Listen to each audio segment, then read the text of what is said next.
Murr, thank you so much for the time. How you doing today? You got it. I'm great. How are you, buddy?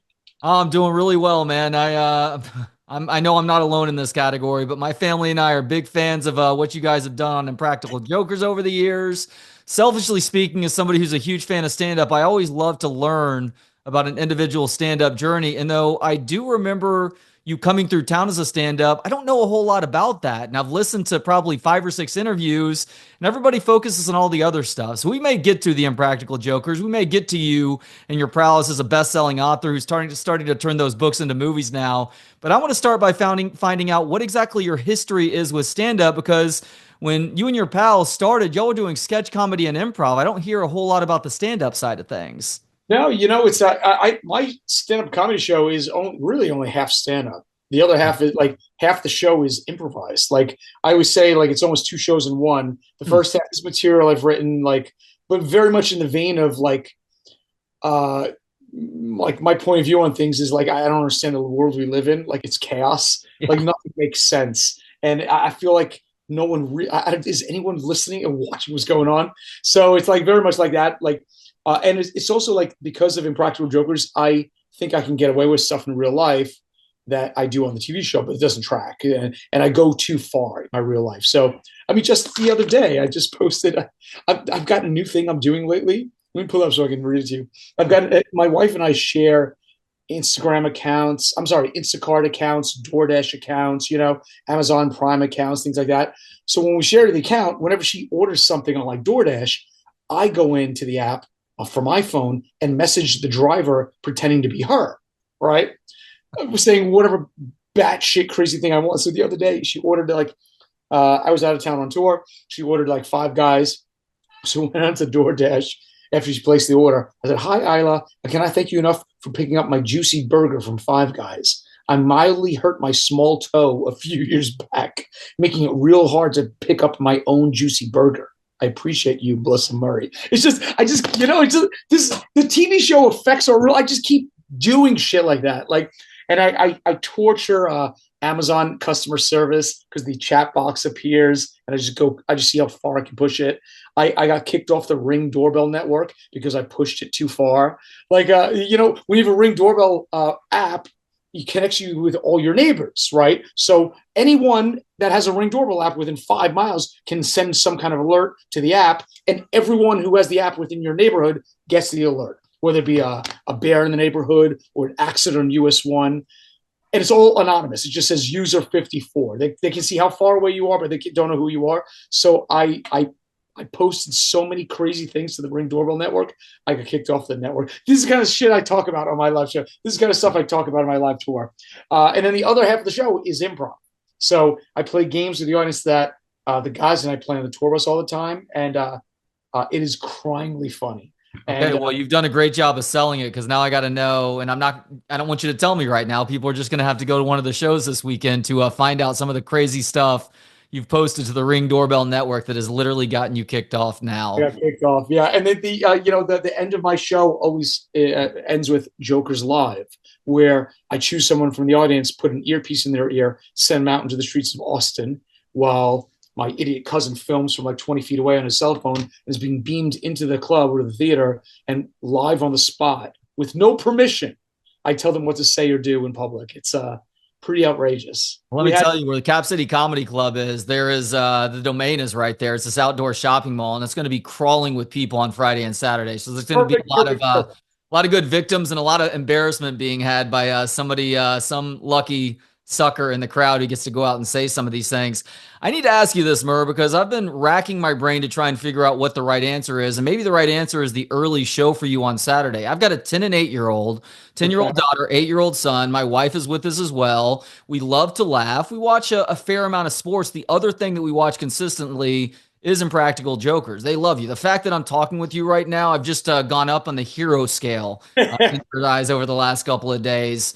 But I'm trying to figure out the best way to introduce them to stand-up comedy. Is your 4 p.m. show, is it maybe 10 and 8 is a little bit young, but is it okay for younger kids to attend, or are you getting into some risque things that they should probably stay away from? I would check with the club what the age limit is. Sure. At the 4 o'clock show, I think we did talk about lowering the age, and I would scrub the show for content so that families could come. I Yeah. think we did that. I think we Okay. did. So I think that 4 o'clock Saturday show will be a unique one because I'm going to family friendify it a bit, you know? You are. So I think you should be fine. We did talk about doing that a few weeks ago. I'll make sure that's the case. And if it's not, I'll reach back out to you and say, leave the 8-year-old at home. Okay. But I think you'll be okay. The 8-year-old is the one who's okay, sadly. It's the 10-year-old who probably be a little bit offended by things. The 8-year-old got in trouble at school for the very first time last year, and I think most of us have gotten in trouble in school. Certainly those of us who have grown up to have senses of humor about things. But he was trying to tell a joke, and his joke was pulling his pants down and showing everybody his Pokemon underoos, which is classmates laughed at, but unfortunately, when there's an adult nearby, that's looked at as highly inappropriate. Got it. Stern Yeah. talking to from the vice principal. Yeah. But I mean, kids on the right track though in life. Like you got to be able to laugh at things. So, What's the biggest trouble you ever got in school? in school, Yeah. I didn't get into trouble in school. I was a good All kid. right. Yeah. We went to an all boys Catholic high school in Staten Island. So, everyone was screwing around and being jackasses, everyone, but in a good way. We were still good kids. So, like, I used to do comedy in high school and things like that, and the improv group, things like that. But I was a good kid. I didn't screw around. Okay, well, that's fair enough. Q screwed around, and Q screwed around and got thrown out of high school. And then the high school principal missed him and asked him to missed his. He's a good kid too, he just was a screwball. But he missed kind of his energy in the improv group and things like that. And then it asked him to come back to the school. So he got kicked out of school for like one semester and then brought back in. Isn't that wild? Well, maybe that made a difference in him deciding to save lives for a living before Impractical Jokers started up because he Sure. was a fireman after that, right? Yeah, he was a fireman at FTNY for 8 years. Get this, ready? Not only was he a decorated fireman, but one of the craziest things, he got a medal from the mayor for one particular event. This is straight out of a movie. You can't write this stuff. There was when Hurricane, whatever it was, came through New York, an apartment building. Somebody was in the elevator and it got stuck in the basement, the elevator, and they couldn't get out. And the basement started filling with water. The sub basement of the building started filling with water as the hurricane was kind of moving inshore. And the elevator started filling up with water. And Q had to cut through the roof of the elevator and save the person all the way up to their neck in water. That's out of a movie, man. Crazy shit. Wait a second. Tell me you used a version of that for one of the books that you've written over time. Now there's more of a horror Yeah, sci-fi element at times, but there's also a suspense element too. I mean, that seems like it's right for one of your it storylines. would be, but in my books, the person would not get saved. That would be the end of them. Yeah, I outside of Jokers, I write thriller novels. I've written 9 so far. This is my 9th one. Just came out a month or two ago. You better watch out. It's about Yeah. a serial killer at Christmas time. It's really good. And then I've got lots and lots more. I've also got Don't Move, which came out about 2 years ago. This is my 7th book of the 9. This one just got turned into a movie. Y'all Yeah, just got done filming in Kansas City, is that right? that's right. We filmed for 2 months in Kansas City. It comes out later this year in theaters. It's so good and so scary. In the movie is Rob Riggle, T-Pain, Russ the rapper. Who else? Tom Cavanaugh. Tom Cavanaugh. Q is in the movie. Lindsay Fonseca. It's got a killer cast. It's really scary and really funny at the same time. That comes out this fall. And then at the end of this year, we shoot You Better Watch Out, the movie of it. And that comes out Christmas 2026. There you go. Have you already started going through the casting for You Better Watch Out? Literally 3 days ago, we started working on the cast. Huh. Yeah. So good question.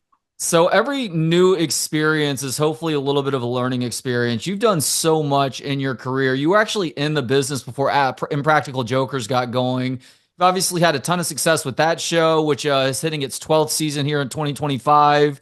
You're a best-selling author as well. Was there something that you learned the first time around from making a movie with which you obviously just did with Don't Move? Something I learned in terms of Just something you learned about entertaining people or just the process that you found fascinating. I'll tell you what. I mean, it's a lesson we've always known from Jokers, and it took us years to get to this point on Jokers. But like, just surrounding yourself with people that are good, and not. I don't mean just really good at their job. I mean, they're good people. You know what I mean? Like the movie was a freaking blast because it starts from the top down. A guy I've known for 25 years who's a film director, is very, very talented. Is just good energy kind of guy. Like comes from the top down of him on set directing, and I've like a good energy too. And our team we put together, the other producer with me, is just a really good guy. Like just good people, and they also happen to be really good at their jobs too. When you surround yourself with people like that, that it just makes everyone have a better experience, and the movie's better as a result. Same thing with the TV show. Like it took us years to get to that point where we were able to finally the show was successful enough that the network kind of backed off us a bit, and everyone backed off us and just said, "You guys are doing it well. Do what you do." And it took years to get to that point and then little by little, we were able to transform our team that works on the TV show to be just really good people, not just good at their jobs. You know what I mean? So the energy is really kind of contagious on set and just fun. When people are having fun doing what they love and they're good at what they do, I mean, that's the dream, isn't it? So it just proves itself true time and time again. I guess what I'm saying is I'm too old to work with dicks. Yeah, aren't we all? Even when we're younger, we're too old to work with dicks. But congratulations on getting to that point. And honestly, like obviously, the show itself is funny, but I feel like part of the appeal, and maybe it's subconscious, is that deep down, you all seem like pretty good dudes. Thanks, man. And we're surrounded in this world by these extremes that are trying to pit us against one another, and it's on social media and online and on television to a degree. There's just something sweet and wholesome about you guys completely fucking with one another and finding ways to get to one another's deep rooted fears if you do happen to lose the show that week. I really think that it's like the show is like an island of positivity in what could be a very tough world. I love that about it. Like that, the biggest compliment I think we ever get is, and we keep in mind, we did not plan this. We didn't even realize this until like, it was like at the end of season one, we started touring at the end of season one as a group for the TV show. And we'd go to the shows and like so many families were there, kids, their parents, their grandparents. I was like, I thought we were doing a show for like dudes in their 40s, you know what I mean? Or like mid 30s on that were just pranking each other and having fun, whatever. I didn't realize families would be watching the show, and we very quickly realized it from touring, and so we started to make the show more family friendly over the years. And the biggest compliment I think we get is that we're the one TV show the whole family can agree on. That's crazy, man. Like, you know what I mean? It's like it reminds you like the days where you come home from work, you're busting your ass, working all day, you commute an hour to get to work, back and forth, what have you. You finally get home at 7:00 at night. You have dinner with the family, sitting around, and you put on. Everyone agrees on one show. You turn it on, and you're just laughing for a half hour. It's not politics. It's not sports. It's not really. It's nothing. It's just fun. I love that about the show. Yeah, we actually choose you guys over commercials when we're watching a live sporting event. It's like, do we want to watch commercials or do we want to get back to wherever we were on that episode of Impractical Jokers? And that's great. Thank you, man. I appreciate that. Yeah, no question on which route we choose to go. Your successes have led to you meeting a number of interesting people over the years. I'm fascinated by the fact that you've struck up a sort of friendship with David Zucker, who is one major part of the driving force of Airplane and so many other classic comedies. I set all of this up to ask because I just saw on Instagram that you were a part of the 45th anniversary script reading for Airplane at SF Sketchfest within the last week or two. How cool is that? Oh my God. I played the role of Jerry Zucker. So it was pure coincidence. I'm dear friends with Zucker. Like dear friends, one of my favorite things. I think probably my favorite thing from the TV show has been becoming like lifelong close friends with Zucker brothers, because they were my idols as a kid. And I'm in their book. Their book just came out about the making of Airplane and everything. But Wait, they wrote that book? Yeah. Oh wow, I'm gonna have to read that. It's great. It's really good. It's so interesting. And they have interviews from hundreds of celebrities in it. But I'm like a chapter in the book because I always tell the story to my father died last year from Alzheimer's. He had suffered with it for a long, long time. And my family suffered with it as a result. And so did my mom. And up until the day he died, he could still quote Airplane. Did not remember us, did not know who I was, but we're there in the hospital with him, had no clue who we were anymore, but he Wow. still could quote Airplane. He could sing Sinatra and he could quote Airplane or The Naked Gun. And that shows you the impact of what they did, right? Like it's just permanently burned into his memory. That shows the impact. So to become dear, lifelong friends with him is just I can't believe I am, right. So much so that on our wedding, well, I got married at the height of COVID, right? It was September 2020, no vaccine. So my wedding was a quarter of the size it was supposed to be, and it was outdoors. You get tested that morning. It was crazy, right? The restrictions were so intense. Yeah, I went to one of those weddings in October, not yours, unfortunately, but a different wedding. So Zucker came to my wedding, and he flew cross country, came to the wedding, and my vows begin and end with an airplane joke. My vows begun with I was there staying out. I said, "Thank you everybody for coming tonight and being part of the special day, and a special thanks to David Zucker. The gentleman with the $100,000 cash you asked to be here is staying right over there." And I'd hired a guy to be dressed all in black with like a headpiece in, and he had a briefcase handcuffed to his wrist and opened it up because that's the money that we gave Zucker for the wedding. And then my vows end with me saying to my wife, Melissa, I said, "Surely I can't imagine a life better than one spent with you. And don't call me Shirley," Uh, And then Zucker, his wedding gift to us was an original. This is from the movie. This is not a duplicate in any way. The script page autographed from the movie, dated from 1979, the year before they shot it. It's an actual script page with his handwritten notes on it and pasted over like the different notes that they have about the scene. I mean, it's iconic. oh my God. So, anyways, I was in Sacramento on tour, and then I saw that they were doing the 45th reading in San Francisco. So I was like, screw it, man, let's drive over. I texted him. I was like, hey, I'm in town. Like, I'm an hour and a half away. He goes, would you come and be part of it? I was like, hell yeah. So Jerry couldn't make it. He was sick. So I read all Jerry's stage directions. Zucker and I did all the stage directions. And they brought in a killer cast to read the screenplay. And I became dear friends with Robert Hayes, Bob Hayes, who plays Ted Stryker in the movie too, over the years. And what a great, great guy, man. Oh, how cool. Sheesh. Who are some of the people who are reading the parts for that film? Because obviously, certain folks are no longer around. I mean, Leslie Nielsen's no longer around. Who read Leslie's part? They had Leslie's part was read by Richard Kind, I believe. Oh, nice. Another dear friend of ours, Yeah. and hysterically, he was on Jokers last season. Hysterically funny. Ralph Oh, Macchio was there on I forget what parts I ever played. Ralph Macchio, Jennifer Tilly was on the panel with us doing some of the parts. There was 20 people. It was great. that's so cool. So, David Zucker was at your wedding. I heard you reference this, but I didn't hear the story. I apologize if you've told this one over and over again over the years. But how was your wedding potentially responsible for breaking up Smash Mouth? Dude, you've done a deep dive here. This is Yeah. crazy. Yeah. We used to tell this story on tour, but we don't tell it anymore. And you'll realize why. My wife is a huge Smash Mouth fan, so as a surprise to her, um, we've known the band for years. Like we've made a lot of Smash Mouth jokes on the TV show over the past 15 years as a little shout out to them because they're fans of the show. We know they're fans of the show. We've chatted online or on social media, whatever. And so over the years, we've just keep throwing little Smash Mouth digs in the show, and they love it. It was kind of fun back and forth we had with them. So as a surprise to my wife, I hired Smash Mouth to close out the wedding the last half hour. Nobody knew.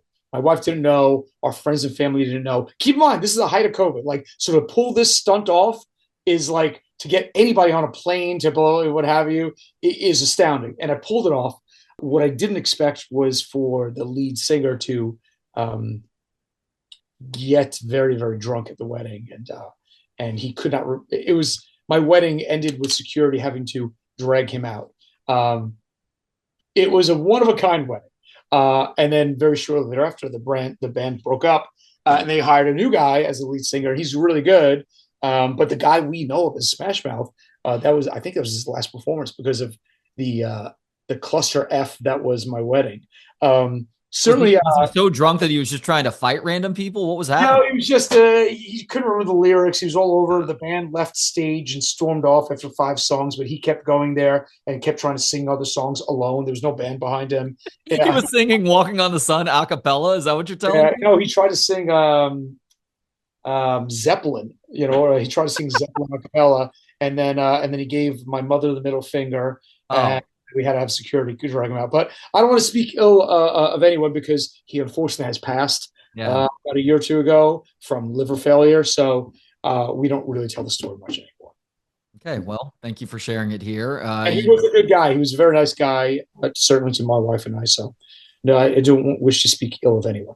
Of course, yeah. Demons are a brutal thing. We all, not all of us, but many of us know people And that I have. know we've all been there with something or another, but so I feel terrible about the whole thing. But and the band are lovely, lovely, lovely guys. So, and they were, I mean, gosh, they flew across America to come to the wedding. That's pretty damn cool.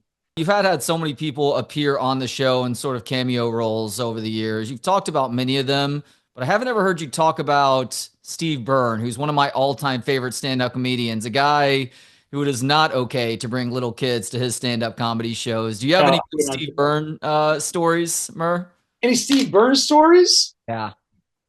I mean, we've told this one before. Okay. Steve Byrne left me abandoned, cold, and alone in the desert. What? He did. I wandered the desert for hours. I'm exaggerating a little bit, but because of Steve Byrne. The story was many years ago. We were all hanging out, the guys and I and Byrne, and we might have gone to a certain kind of bar where gentlemen might go, and Club unbeknownst, involving gentlemen. yes, and which I do not go to anymore. But back then, 2016 or whatever I might have, and when I came out, they ditched me at the said bar. And when I walked outside, they were already gone because, unbeknownst to me, they had gone to a Waffle House. Oh no, a Denny's. Oh yeah, I think a Denny's. But there were like 3 Denny's within like 5 miles, and never told me. They were like, "We're at Denny's. Come meet us." And I didn't know which Denny's, and I just wandered in the desert of Arizona alone, looking for them. That's the story I like to tell. So That's that's Steve Byrne left me that's alone, cold, in a foreign land in Arizona.